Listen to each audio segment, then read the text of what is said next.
Dobrodošli u Poslovni plan. Dug bolnica prema veledrogerijama probio je 6 milijardi kuna. Znamo i da su gotovo sve bolnice u minusu, no to teško možemo objasniti samo političkim kadroviranjem ravnatelja. Problemi su dublji i izravno vode k državi koja bolnicama plaća tek oko polovicu troškova. Dug hrvatskog zdravstva, koji se ponajprije odnosi na dugove bolničkog sustava, problem je koji se desetljećima ne rješava. Guranjem pod tepih isti je počeo rapidno rasti, pa je u samo prva 2 mjeseca ove godine stvoreno 700 milijuna kuna novoga duga. Znači negdje oko 5,5 milijardi kuna bi sad mogao biti neki dug veledrogerijama, a koliki je ukupni dug, kažem, teško je reći, prema nekim našim izračunima, on se kreće oko 13 milijardi kuna. Više je razloga tako visokoga duga, glavni je nedostatak sredstava i način financiranja zdravstvenog sustava. Cijene zdravstvene usluge su preniske, Hrvatska u prosjeku plaća, odnosno HZZO plaća negdje zdravstvenim ustanovama, odnosno bolnicama, plaća negdje 50% realne cijene usluge, a onda posljedično i limiti koje bolnice dobivaju za svoje poslovanje su dostati za pokrivanje samo osnovnih troškova, dakle plaća i režija, dok se onda dug preliva na veledrogerije. Država takvu situaciju onda rješava sanacijama. Sanacije su najlošiji oblik financiranja sustava iz razloga što uvijek plaćate najstariji dug, a onda je to u konačnici demotivirajuće i za one koji dobro posluju. Činjenica da gotovo sve bolnice, osim klinike za ortopediju u Lovranu, posluju s gubicima, potvrđuje da imamo sustavni problem. Uz sve ovo, Ministarstvo financija od 2015. kada je HZZO izdvojen iz riznice, ne ispunjava svoje zakonske obveze, te Zavodu za zdravstveno osiguranje godišnje ostaje dužno između 1,5 milijardu do 2 milijarde kuna. Ako uzmete da je to negdje 6 godina, pa pomnožite sa 1,5 milijardu do 2 kuna, vi dobivate negdje iznos od 9 milijardi kuna, a to je više nego što iznosi trenutni dug veledrogerijama. I dok se vladajućima alarmi još nisu upalili su se u udruzi poslodavaca u zdravstvu. Predsjedniku vlade, ministrima financija i zdravstva šalju listu mjera koje bi, ako se provedu, sustav trebale stabilizirati. Prijedloga je mnogo, kako na prihodovnoj, tako i na rashodnoj strani zdravstvenog sustava. Jedno je od rješenja, objašnjava pokretač prijedloga reformi, bivši državni tajnik u Ministarstvu zdravstva, promjena u načinu određivanja cijene zdravstvene usluge. Nemate sustava gdje kupac sam određuje cijenu, osim u hrvatskom zdravstvenom sustavu gdje kupac, a to je Hrvatski zavod za zdravstveno osiguranje, dakle sam određuje cijenu po kojoj zdravstvene ustanove moraju isporučiti svoju uslugu. Recimo u Sloveniji imate tripartitno ugovaranje, dakle pregovara njihov nacionalni osiguravatelj, njihov nacionalni fond sa njihovim predstavnikom zdravstvenih ustanova. Dogovore se otprilike za 40% cijena koje se automatski primjenjuju i zdravstvene ustanove onda isporučuju uslugu po tim cijenama. Ukoliko se ne dogovore, arbitrira Ministarstvo zdravstva i Ministarstvo zdravstva određuje cijenu. Uz ovo potrebno je i povećati prihode zdravstvenog sustava. 27 milijarda koliko je HZZO prihodio prošle godine nije dovoljno. No rješenje nije u podizanju doprinosa za zdravstveno osiguranje koje je sa 16,5% među najvišima u Europi, a istovremeno i nedovoljno zbog niske razine zaposlenosti, niskih plaća i malog broja aktivnih osiguranika. U Hrvatskoj naime od oko 4 milijuna osiguranika doprinose plaća manje od 40% ljudi. Reforma dopunskog zdravstvenog osiguranja, reforma dodatnog zdravstvenog osiguranja, porez na rizično ponašanje, poštivanje zakonskih odrednica članka 72-82 zakona, izdvajanje naknada, a to su rodiljne naknade i bolovanja iz sustava zdravstva, iz sredstava, tu se radi blizu 3 milijarde kuna. Osim toga treba uvesti i praćenje kliničkih ishoda i kliničke učinkovitosti lijeka, kao i profesionalizirati menadžment zdravstvenih ustanova. Provedba ovih mjera trebala bi, izračunali su poslodavci u zdravstvu, podići financijske rezultate zdravstva za 5,5 milijarda kuna godišnje. Ono što je važno i što je najvažnije, kažem u tim prijedlozima, inače u reformi zdravstvenog sustava, to je pod broj 1 snažna politička volja, pod broj 2 politički konsenzus i pod broj 3 sveobuhvatna primjena mjera. Nastaviti po starome značilo bi prijetnju sustavu kakvog imamo, sustavu koji je dostupan svima. Jesmo li spremni to izgubiti? 30 godina nakon izlaska iz staroga sustava neke navike i dalje ostaju. Recimo ta da je bolje i sigurnije raditi u državnom sektoru. Naime, istraživanje zaklade Friedrich Ebert na više od 10.000 mladih regije u dobi od 14 do 29 godina pokazalo je poražavajuće rezultate. Čak 41% mladih Hrvata želi raditi u javnom sektoru. Za utjehu nije to ni najgori podatak. Primjerice, čak 70% Kosovara i 69% mladih iz BiH želi isto. Prije svega, znači, evo malo da analiziramo to kroz različite discipline. Prije svega, taj jedan psihološki aspekt je čisto da omjer rizika i nagrade rada u državnom sektoru nasuprot privatnom sektoru je veći. Znači ono što ti dobiješ, odnosno što gubiš sa relativno manjom plaćom, ali sa sigurnošću, to tebi dovoljno ne kompenzira privatni sektor sa tom, to se zove već premium, sa većom premijom, da ti imaš toliko razmjerno veću plaću da bi ti kompenzirao rizik. Osim nesklonosti riziku, nismo iznjedrili niti kulturu Feniksa, kulturu ponovnog uzdizanja nakon pada. Normalno je da neko propadne, nikom nije, pa ni Bill Gatesu nije ideja uspjela iz prve. Ja volim uvijek reći Donald Trump. Donald Trump je imao, kako ovisi koju vrstu 4.7 ili 4.11 gledate, imao je 4 puta je čovjek prije probao, pa je kasnije pokušao za predsjednika. Ali osim SAD-a i rekao bi zemlje zapadne Europe, oni imaju jednu tu kulturu poticanja, da kad si propao da ponovo pokušaš. Nažalost, mi imamo taj psihološki aspekt jedan koji je kulturološki, ostalo je prva ideja krene i propadne. I odmah smo stavljamo ljudi na porezni stup strane. Nažalost, više od 30 godina nismo u stanju odbaciti niti kamen pretvorbe i privatizacije, zbog čega je u javnosti slika poduzetnika slika tajkuna koji voze Lamborghini ili Ferrari. U prošloj krizi nama je nažalost od 10 do 12 malog do srednjih poduzetnika zatvorilo.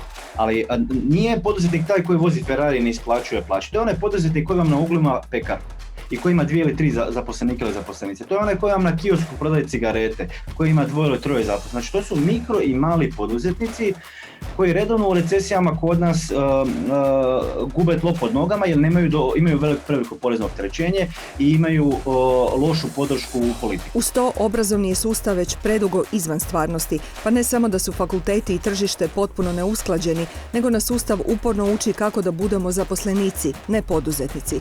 S druge strane, krize nisu nimalo milostive prema poduzetnicima. Upravo u prošloj krizi, ovo istraživanje koje mi imamo zajedno s kolegama tu iz Hrvatske sam radio, mi smo analizirali zadnju recesiju, najviše je mikro i malih srednjih poduzetnika propalo. Ako gledate u relativnom smislu, na svakih otprilike 20 mikro i malih vam je propao jedan srednji poduzetnik, a na svakih 100 mikro i malih vam je propao jedan veliki. Ali to nije samo problem Hrvatske. To vam je u SAD-u, to vam je u Europskoj uniji. Pa se svejedno ondje poduzetnici ponovno podižu i pokreću biznise.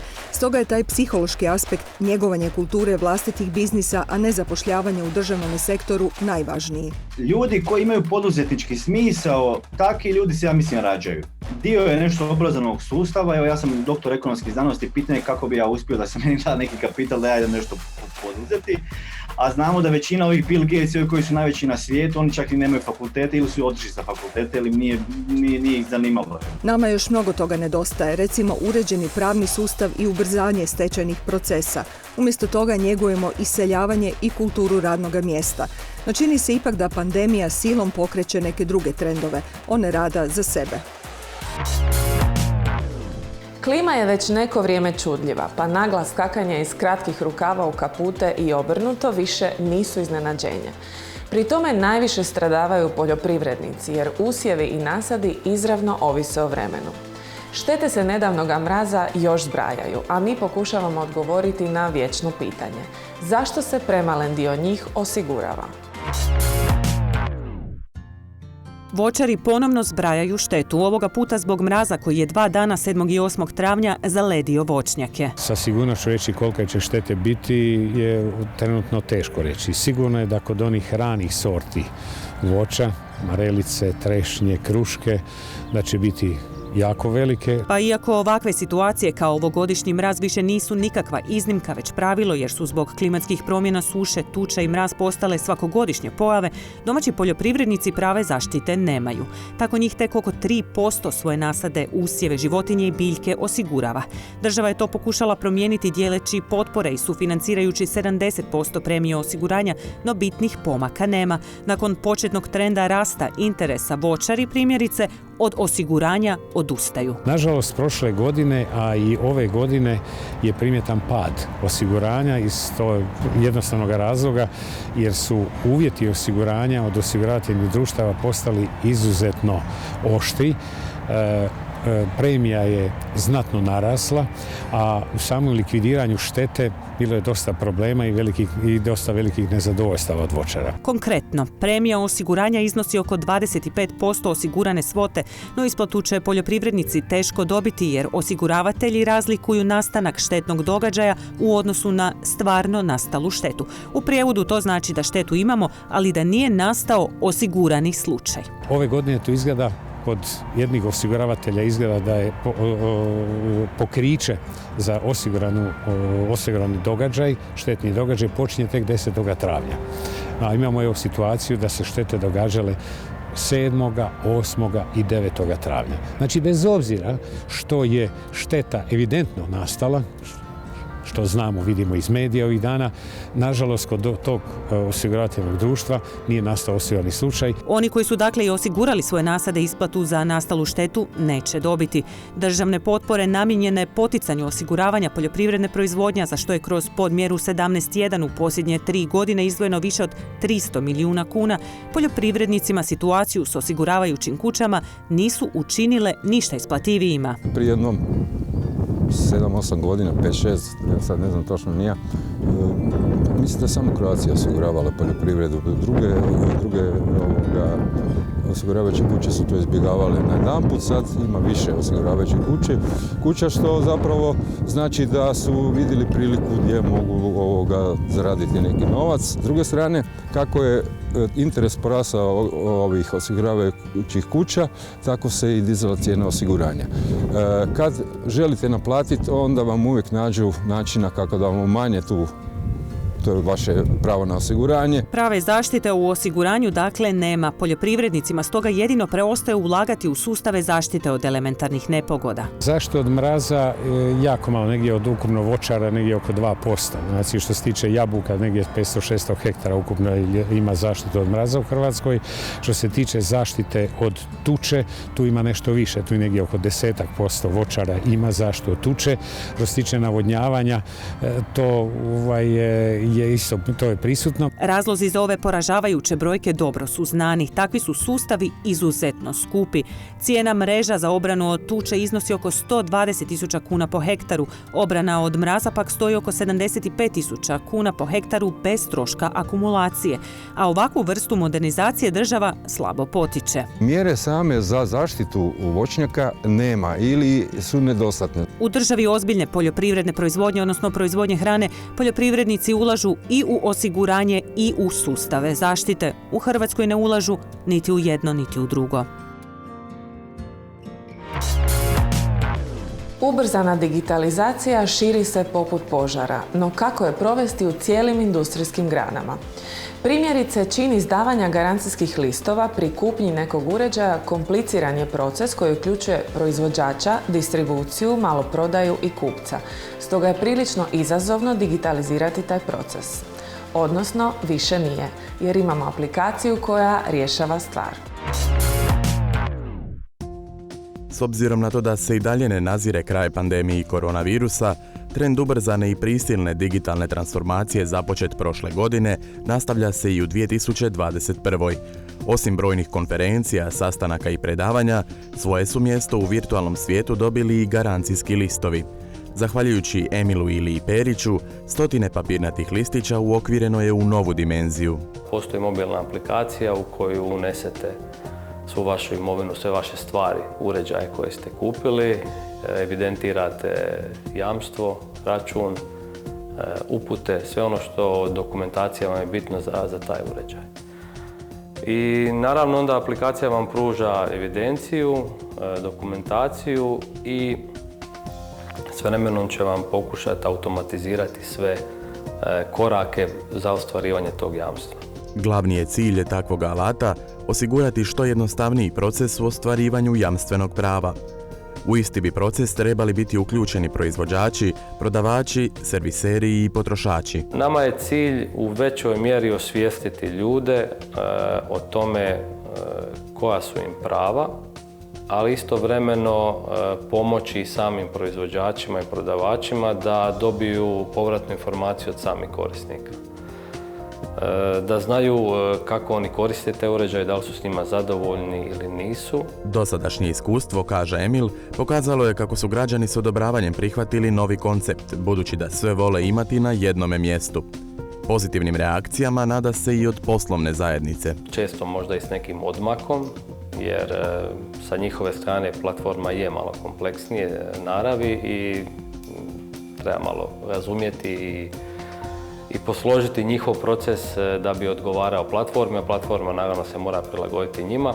Na ruku potrošačima ide i direktiva Europske unije, koja proizvođačima nalaže da se uređaji moraju sastavljati tako da se njihovi dijelovi mogu lako zamijeniti te da imaju dulji vijek trajanja. Naša platforma upravo želi to, da vi niste ti koji morate pratiti sve regulative, sva pravila, sve zakone, nego da mi na neki zgrovit način pokažemo što trebate raditi, što ne smijete raditi, kako se ponašati u slučaju kada imate problem sa uređajem, bilo kojom stvari koju ste kupili. Iako im je u planu izrada posebne verzije s funkcionalnostima koje će se naplaćivati simbolično, aplikacija će uvijek biti besplatna, a kada zakonska regulativa izjednači digitalne oblike papirnatima, ovi drugi postaće povijest.